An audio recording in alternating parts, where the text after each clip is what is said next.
lundi et je vous retrouve pour démarrer ce nouveau vlog. Je vous prends dehors parce qu'il fait très beau. Il fait 20 degrés à peu près, mais bon, on est dans le nord, donc dès qu'il y a un rayon de soleil, on se met dehors, on en profite à max. Du coup, je vous retrouve car j'ai terminé Glen Afrique de Karine Jebel, qui a été pour moi un véritable coup de cœur. Dans ce roman, il y a tout. C'est un roman qui est rempli d'émotions. La plume est très fluide, très addictif. En plus de ça, ça se lit très vite malgré qu'il y a 700 pages. On ne les voit pas passer. Et j'ai eu un méga coup de foudre pour Léonard. Donc Léonard, c'est le personnage principal de ce roman qui est âgé de 15-16 ans à peu près, mais qui a eu pas mal de galères dans sa vie et il m'a énormément touchée. Ce livre va parler de violence et d'harcèlement, donc attention. Qui va? Le téléphone bouge, c'est mon chien qui fait bouger la table, vous m'excuserez. Je disais, ça parle de violence et d'harcèlement, donc attention à ceux qui ont un petit cœur. Mais ce livre est vraiment très bien. Il est génial, les personnages sont très attachants, que ce soit Léonard, que ce soit sa maman et que ce soit son frère. Ils sont tous géniaux, tous attachants. La plume est très sympa. Et j'en dis pas plus, en fait je vous conseille juste de vous plonger dans ce roman pour vous faire votre propre avis et laissez-vous aller, laissez-vous voyager, partez à Glen Afrique avec ces personnages du coup. Je devais également commencer un service presse que je n'ai pas eu le temps de lire ce week-end, donc comme j'avais une lecture commune de programmer à aujourd'hui, j'ai commencé Hurlement d'Alexis Lepsker, donc j'ai inversé mes deux lectures. Alors je vais vous dire combien de pages j'ai lu parce que j'ai un peu lu là tout à l'heure mais j'ai pas changé mon marque-page. J'ai lu 38 pages, donc j'ai lu 38 pages et il en fait un peu plus de 400. Pour le moment je peux pas trop vous en dire parce que j'ai pas lu grand chose, mais je vais vous lire la 4e de couverture du coup. J'ai enlevé 5 femmes commissaires, je les fais souffrir lentement avec une savante cruauté. Ce n'est que le début. C'est le défi que reçoit le commissaire Venturi, le cow-boy, le flic le plus célèbre de France. La dernière victime, sauvée de peu, n'est autre qu'Olivia Montalver, la jeune criminologue avec qui le vieux Briscard fait équipe. De son côté, le lieutenant Julien d'Astrée découvre une femme affreusement mutilée sur la scène d'un théâtre abandonné. Il se jette dans une traque infernale. Mais pour quelle raison ce flic solitaire se trouvait-il sur les lieux? Le monstre n'a-t-il pas tout prévu depuis le début? Donc voilà pour la 4e de couverture. Je vous conseille de lire Les Poupées avant, car on retrouve le duo des enquêteurs, qui d'ailleurs, au passage, j'aime énormément. Donc j'ai vraiment hâte de les retrouver et je vous en parlerai du coup plus tard. Donc je vous dis à demain.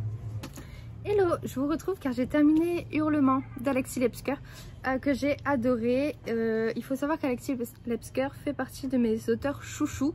Donc j'avais tellement hâte de lire ce roman. Je les prends tous en poche. Donc j'ai attendu pas mal de temps. Comme là, le dernier qui est sorti me tente beaucoup, mais il est seulement en brochet. Donc je vais attendre un petit peu. Alors, j'ai adoré l'histoire. C'est pas un coup de cœur, mais j'ai adoré cette histoire où ça va démarrer très fort. On va avoir Olivia qui va être séquestrée chez elle et suite à ça Venturi va recevoir un appel de sa part, sauf que c'est le meurtrier qui va lui dire il y a 5 autres femmes qui sont retenues quelque part, donc à vous de jouer quoi. Et clairement quand je lisais cette phrase je me voyais dans la série Squid Game. Donc on va du coup enquêter là-dessus, qui est ce meurtrier qui a un masque de diable avec une combinaison en latex. Où sont ces femmes? Pourquoi ces femmes? Parce qu'elles n'ont aucun point en commun. On va le découvrir plus tard pourquoi. Donc vraiment très bonne histoire et je me suis clairement fait berner parce que c'était pas du tout ce à quoi je m'attendais. Encore une fois, Alexis Lepsker nous a fait un coup de maître. La plume est géniale, vraiment. C'est fluide, c'est court, c'est addictif, ça s'enchaîne sans qu'on s'en rende compte. Donc je vous conseille de le lire, de foncer. Mais faut lire Les Poupées avant. Les Poupées pour lequel j'avais eu un énorme coup de cœur l'année dernière. Donc Les Poupées et ensuite Hurlement. Donc ça c'est pour ma lecture terminée. Et hier j'ai commencé celui-ci. Donc 1979, une enquête d'Ali Burns. C'est les éditions HarperCollins qui me l'ont envoyé et il fallait que je le sorte là. Donc je me suis dit c'est le moment. Alors il fait 444 pages et hier j'ai lu que une trentaine de pages, donc je peux pas trop vous en parler. Mais je vous en reparlerai la semaine prochaine. Je compte le terminer ce week-end, à voir. Donc je vous en reparlerai dans tous les cas au plus vite. Sur ce, moi je vais vous laisser, je vais aller poursuivre cette lecture et je vous retrouve plus tard. Hello, je vous reprends à la suite du précédent vlog. On est mardi et j'ai terminé 2 lectures. Alors je vais vous en parler vraiment très rapidement. Alors la première c'est 1979 que j'ai reçue de la part de la maison d'édition HarperCollins, que je remercie. Je vais vous lire la 4e de couverture. L'année 1979 ne fait que commencer et elle apporte déjà son lot de blizzards, de grèves, de coupures d'électricité et de troubles politiques. Pour la journaliste Ali Burns, cependant, une mauvaise nouvelle est une opportunité qui se présente, celle de s'éloigner des histoires de femmes, que les rédacteurs en chef du quotidien écossais le Clarion ne cessent de lui assigner. En nouant une alliance avec le journaliste d'investigation en herbe Danny Sullivan, Ali commence à couvrir une fraude fiscale internationale, puis les activités d'un groupe d'ultranationalistes écossais visant à semer le chaos à l'approche d'un référendum qui la sépare du Royaume-Uni. Leur enquête attire rapidement l'attention et valent aux 2 jeunes venus de se faire de nombreux ennemis. Et alors que le pays est prêt d'éclater, Ali et Danny pourraient bien en payer le prix de leur vie. Alors, j'ai bien aimé cette lecture. C'était très sympa, c'était une découverte d'auteur d'ailleurs pour ma part. J'ai aimé ce duo, alors je vais dire d'enquêteurs, mais c'est des journalistes. Donc ce duo de journalistes, parce qu'ils vont s'allier et unir leurs forces. Malheur. Donc ils vont s'allier tous les deux et ils vont faire un bon duo, je trouve. Une très belle histoire. Une très belle amitié va naître entre eux. Et ça, j'ai adoré. J'ai aussi adoré l'époque dans laquelle on se trouve. Car on va avoir le retour des machines à écrire. Donc ça vraiment j'ai adoré. J'ai hâte d'avoir la suite car il va y avoir une suite, ça c'est sûr. Donc je l'attends impatiemment et pourquoi pas découvrir d'autres livres de cet auteur. Donc ça c'est pour le premier livre terminé. Ensuite j'ai lu Miss Marple au club du mardi, donc un Agatha Christie. Que j'ai pas trop aimé. Pourquoi tu me regardes avec les yeux de l'amour, toi? Donc je n'ai pas aimé, mais voilà, c'est pas le meilleur Agatha Christie que je lis. Déjà je préfère ces histoires avec Hercule Poirot que celle à Miss Marple. J'ai du mal à m'attacher à ce personnage, donc je pense que ça a joué. Et là il n'est pas question de meurtre. En gros, ils vont créer un club où chacun va raconter une anecdote et les autres vont devoir deviner qui est l'assassin. C'est sympa ce petit tour de table et tout, mais perso j'ai pas trop adhéré à cette histoire, donc tant pis. J'espère que pour vous ça vous plaira si jamais vous tentez. Et du coup j'ai commencé celui-ci. Donc c'est La fille qui prenait les armes de Amy Harmon. Je sais pas si c'est comme ça que ça se prononce, donc désolée. Aux éditions Charleston. Et c'est un beau bébé qui fait 500 pages. J'en ai lu 48 hier. Pour le moment, j'aime beaucoup la plume. J'aime beaucoup la plume. Je peux pas dire grand chose sur le personnage principal ni sur l'histoire car j'ai pas assez avancé. Mais dans tous les cas, ça je vous en reparlerai très vite. Je vais essayer d'avancer un max ce soir pour avoir un peu de contenu à vous dire sur ce livre. Au pire des cas, je reviendrai quand j'aurai avancé. Sur ce, on va vous dire à plus tard, parce que monsieur réclame des câlins. Donc à plus tard, et je vous retrouve du coup très vite.